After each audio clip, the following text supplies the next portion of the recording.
I'm here talking to Michael Cabot, Artistic Director of London Classic Theatre, about Entertaining Mr Sloane. Good morning, Michael. Good morning. What drew you to Entertaining Mr Sloane? I've always had a passion for Joe Orton's work. I think it was the second day when I went to university that my drama lecturer gave us a big pile of plays to read, and on top of my pile was this little dog-eared copy of Entertaining Mr Sloane that had copious notes written by many previous years of students. And it was the first play I read, and it stayed with me, I think, ever since. I've always had an interest both in the work, the plays, the three surviving full-length plays, and the man and his life, and the diaries, and I think he was such an interesting man, such a breath of fresh air to the theatre scene at the time, and obviously a life that was tragically cut short. So. Lots to certainly for me, as I was at the time, probably an impressionable young drama student just starting out, a lot to kind of absorb, and certainly it stayed with me ever since. So you clearly have a passion for Orton, absolutely. But why now? Why did you decide to put the play on now? Well, I originally directed it in 2003, and I think at that stage of perhaps the company's development, we were working on a much smaller scale, so I'm not sure that I felt I entirely did it justice.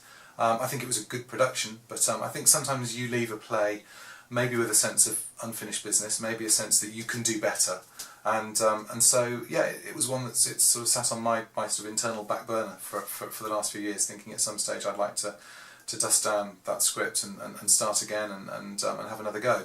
And this year being the 50th anniversary seemed like the perfect opportunity. What do you think are the strengths of Orton's writing?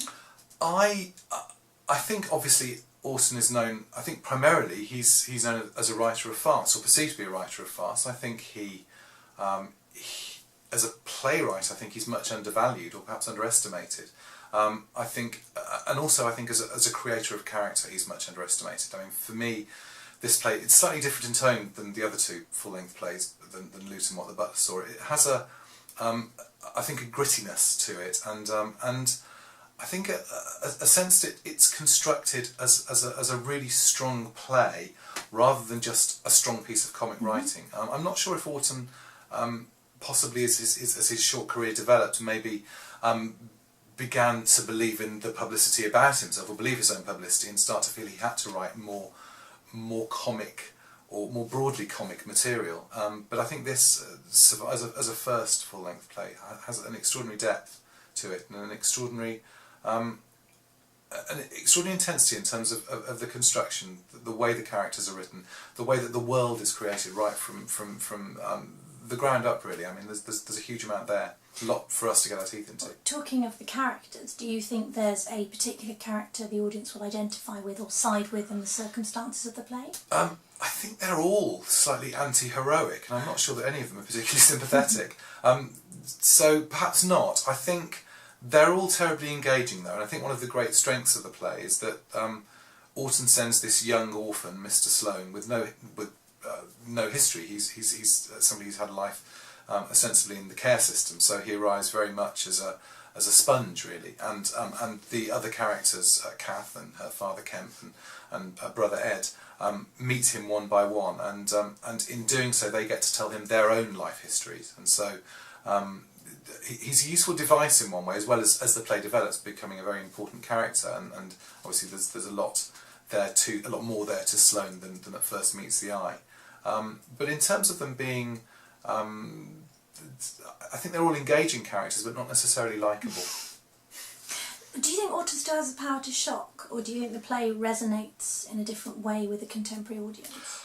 I very much feel that the play has the power to shock. I think it certainly surprises, and I mean, I'm a great believer that a 20-year-old in 1964 is going to have a very similar reaction to a 20-year-old now. I mean, we've been very fortunate with the tour so far to have had a very mixed audience. A lot of young people have seen the play, and I think that one of the lovely things is that Orton does provoke an audience. It's almost like watching the playwright prod and push, and you do hear audible gasps and a lot of laughter and moments of surprise and real focusing in when the audience, you get the sense that the audience are really being taken along with the journey, and they want to. They're just waiting for the next revelation or the next twist, the next turn. As the second and third acts develop, a lot happens. So yeah. You have a fantastic set. Did you have a lot of fun exploring the time period of the play? We did. I mean, it's always great going back into the 60s and 70s. I think we did Abigail's Party a few years ago, and that was equally as much fun. I think going through some of those awful fashions and some of the awful furniture and costume choices of the time. But with this, no, 1960. We're in 1964. And the play is set in a house, a terraced house that sits alone on the edge of a rubbish tip. So Simon Kenny, the designer, and myself wanted really to create this world where we felt that the audience had a really strong sense that the external intrudes on the internal. So we don't just see the house, but we get a sense of the rubbish tip too. So it was a great excuse to construct an environment almost entirely out of junk, and it looks. I mean, I'm obviously I would say this because I'm very happy with the production and I love Simon's set, but I think it's an outstanding piece of design because it just evokes both a very strong sense of a theatrical world, but also a very strong sense of time and place. And we had great time. Well, I say we, my production team had great time rooting around in various antique shops and junkyards and bric-a-brac, and just finding all kinds of surprising and sometimes slightly eccentric and mad little mementos of the time that all eventually find their place onto the stage. Do you think, talking about your stage management and your design, do you think the collaborative process is a very important part of bringing and creating a production? For me it is. I'd like everybody to have a voice in the rehearsal room. I'm not the kind of director who sits and barks orders at the assembled company. I like everybody to have a voice. I like everybody to feel included. My company, the acting company, I've worked with all four of them before, so they know me fairly well, and certainly they weren't backward in coming forward with opinions about the play and about the show. And I think theatre is very much and should be a collaborative process. I think it's.